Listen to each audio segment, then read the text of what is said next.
rugby may not be rejoining the Olympics for another 4 years, but there is one form of the game that's been part of the Paralympic movement since 2000. Wheelchair rugby was created in Canada, in Winnipeg, Manitoba in 1977.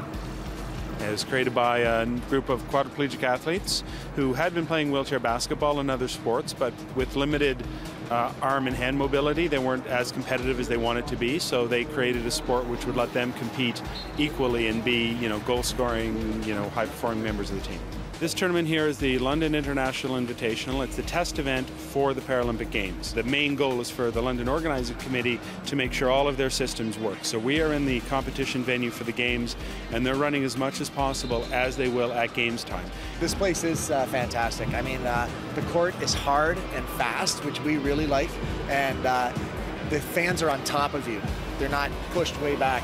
For the 4 teams attending, who will all be competing at Paralympic Games, it's an opportunity for them to get in early and familiarize themselves with what will happen at the Games times. The 4 teams here are among the top 6 in the world. We've got Australia currently ranked 2nd, Sweden, which is ranked 4th, Canada, which is ranked 5th, and Great Britain, which is ranked 6th. You say wheelchair rugby to someone, they go, how do you do a scrum, how do you do a line out? But it's nothing like that. It's pretty much, you're in a wheelchair, it's like ice hockey mixed with basketball in a way. Hit anyone you want in the wheelchair as long as there's no body-to-body contact. It looks like basketball to a lot of people at the start with the inbounding, and you got 10 seconds to get the ball in, 12 seconds to get it over half, and 40 seconds to score. But instead of shooting a hoop at the other end, you got to carry the ball across the other team's goal line. And you can hit anybody at any time, so that's the bonus. You have to be a quadriplegic to play this sport, and that means all 4 limbs being affected.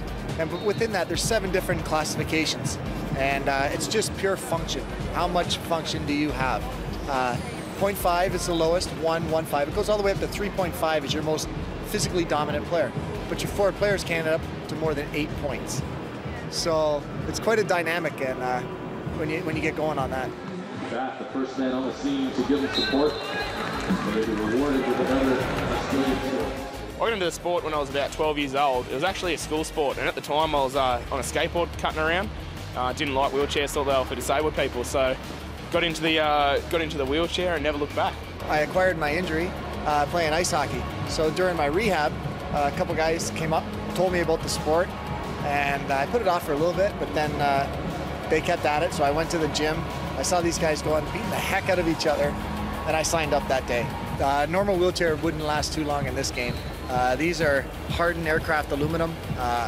They really take a beating. Thank God they take the beating, it's more than we do. With normal rugby, the biggest similarity is the spirit and the contact and the speed of the game. I mean, it's a game back and forth possession, and definitely there's this full contact aspect to it. And it's a very aggressive, very fast moving sport.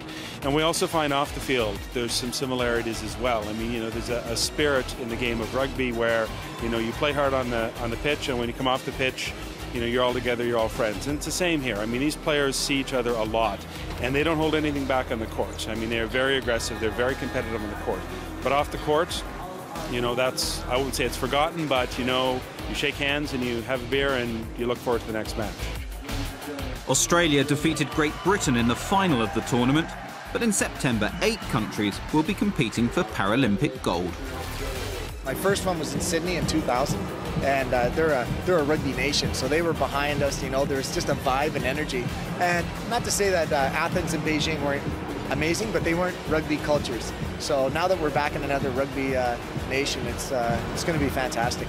This will be the most exciting, the most gripping competition at the Paralympic Games. I always tell people who don't quite understand when I'm explaining wheelchair rugby to them, I just say, just come out and watch it and you'll understand. You'll understand why we do it, you'll understand why we love it. It is fast, it is hard-hitting, it is exciting.